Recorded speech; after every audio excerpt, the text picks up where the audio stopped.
эгерде балаңыздын же күйөөңүздүн же тууганыңыздын тапканы орду жок болуп, 1-2 болбой, карыз кылып, мындай бир непонятный адам болуп атса, сөзсүз телефон текшериң.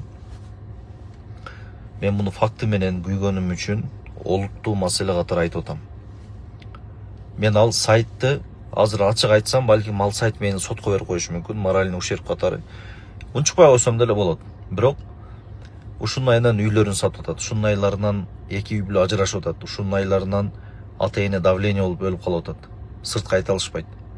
Мурда адамдар карта ойночу экен. Карта ойноп 100 000 уттурду, 1 миллион сом уттурду деген сөздөрдү угуп калчу элек.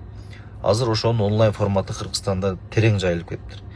Тилекке өтө каршы көптөгөн үй бүлөлөрдө ушул оюн ойногон эркектер бар экен да. 100 000, 200 000, 300 000 сомду мындай эле тигип коет экен. Телефонго картага салат экен, ошол сайтка киргизет экен, анан ошондон ойнойт экен. Кантип ойнойт мен билбейм аны. Зар какшап, кан жутуп калган үй бүлөлөр бар экен. Көчөдө темселеп камалып кеткендер бар экен. Ата энесинин пенсиясын, бала чакасынын пособиясын, айлыгын, мал мүлкүн, үйүн, машинесин, участогун сатып, ушуга киргизип жүргөндөр бар экен. Силер билбей атасыңар балким. Эгер балаңыз, күйөөңүз тапкан акчаны эле бир жака жок кылып, без адрес акчаны тратить этип аткан болсо, телефон акырын алың дагы, текшериң. Эгер непонятный сайттар болсо, тез арада удалить этип салың. Тез арада удалить этип салың. Колдон келсе, ошону жетелеп барып милицияга апарың. Мындай болуп атат, текшерип бергилечи деп.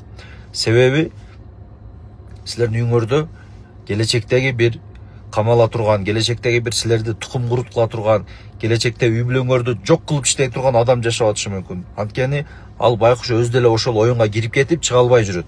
Ошого сиз жардам бериң. Мен өткөндө видео чыгардым эле, Москвада аябай көп экен. Айлыгын алат, киргизет. Айлыгын алат, киргизет. Ата энеси биякта иштеп атат деп үмүт кылып атат. Үй бүлөлөр да бар экен, ажырашып кеткендер бар экен, мен эми билип атам да. Эң кызыгы бул кантип башталат айтайынбы? Мен аябай ичим күйүп аткан жигиттер, азыр 10 сомуң жок болсо туалетке киргизбейт. 10 сомуң жок болсо. Жаш окуучулар платный игра ойношот экен. Платный играга 100 сом, 200 сомдон терминалдан тыгып ойнойт экен. Ошолор келечекте телефондон ошондой казино ойноп калышат. Телефондон онлайн баягындай карталарды ойноп калышат. Ошон үчүн ата энелер немедленно телефон балдарыңар ойноп атса текшергиле, эмнени ойноп атасың деп. Эртеге силерди какшатып коет. Мен муну факты менен айтып атам, эртеге дагы бир видео чыгарып берем. Немедленно телефон текшергиле.